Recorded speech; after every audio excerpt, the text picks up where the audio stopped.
नमस्कार, मी पुण्यावरून संगीता तिवारी. मला एक प्रश्न पडलाय की महाराष्ट्रातल्या पुण्यातल्या जेवढ्या महिला प्रतिनिधी आहेत त्या गप्प काय आहेत? खरात आणि चाकणकरांनी जे रॅकेट चालवलं होतं त्याच्याविरुद्ध कोणी का बोलत नाहीये? असं काय आहे त्याच्यामध्ये की यांना बोलायला कोणी नाही म्हणतंय किंवा या स्वतःहून बोलत नाहीयेत? म्हणजे आता पुण्यातल्या तर केवढ्या महिला नगरसेविका आहेत, पुण्यातल्या महिला आमदार आहेत, पुण्यातल्या महिला खासदार आहेत. त्या प्रत्येक वेळेस जागृतपणे एखाद्या विषयावर बोलत असताना इथे चुप्पी का साधली आहे हे मला काही कळत नाही.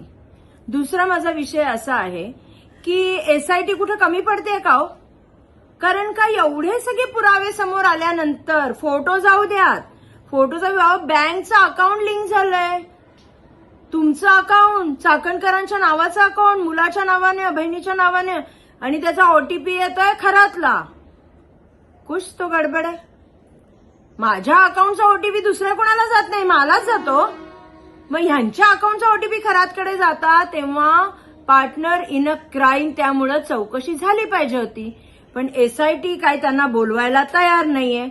मग कदाचित असं तर वरनं आदेश नाहीये, पळून जाऊ दे. जशी खरातची बायको पळून गेली तशा ह्या मॅडमही लंडन कुठंतरी, कारण का आता दुबईला युद्ध झाले तिकडे तर नाही जाणार, बाकीकडचे कुठले युएसए, लंडन अशा जाऊ शकतात.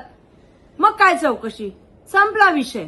आज करोडो रुपयांची माया जमवली. आला कुठना करोडो रुपया? महिलांचं शोषण करून, महिलांवर अत्याचार आणि बलात्कार करून हे पैसे आलेत. कर्मा कम्स बॅक. खरातचं कर्म त्याच्यासमोर आले. मी जर वाईट केलं तर ते समोर येतं, तसं ह्यांनी वाईट केलं तसं येते. पण यांना साथ देणाऱ्यांचा आका कोण आहे मला कळत नाही की यांचा आका कोण आहे.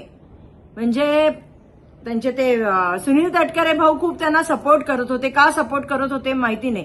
आणि वडील तिथं असल्यामुळे मग मुलगी महिला बाल कल्याण मंत्री असू नये. आता बोलायला लागल्या, जेव्हापासून संजय राऊत बोलायला लागले तेव्हापासून ताई पण बोलायला लागल्या. पण हे ताईंनी पहिलेच बोलायला पाहिजे होतं. आता ते बोलतात काय, एसआयटी चौकशी करतायत, पोलिसांना चौकशी करू द्या. अहो ताई, गेले कित्येक दिवस चौकशीच चालू आहे. पण तुमच्या बाई आहेत ना ज्या, रुपाली चाकणकर, ज्यांनी महिलांचं शोषण केलं, एका बलात्कारी बाबाचे पाय धुतलेत, आपल्या अशा पदरानी असे त्याचे पाय पुसलेत. कशाला? करा ना उघडं त्यांना. का बाजू घेताय? काय असं गौड बंगाल त्यांच्याकडे लपलेलं आहे? कोणाकोणाची नावे? हे एक गोष्ट खरी आहे, ज्या दिवशी तिची चौकशी होईल ती धडाधडा सगळ्यांची नावं घेईल. म्हणून तर नाही घाबरत आहेत, म्हणून तर नाही तिला बाजूला करत आहेत तपासापासून. प्रश्न आहे माझा एसआयटीला, मॅडम चौकशी करताना बाईंना पण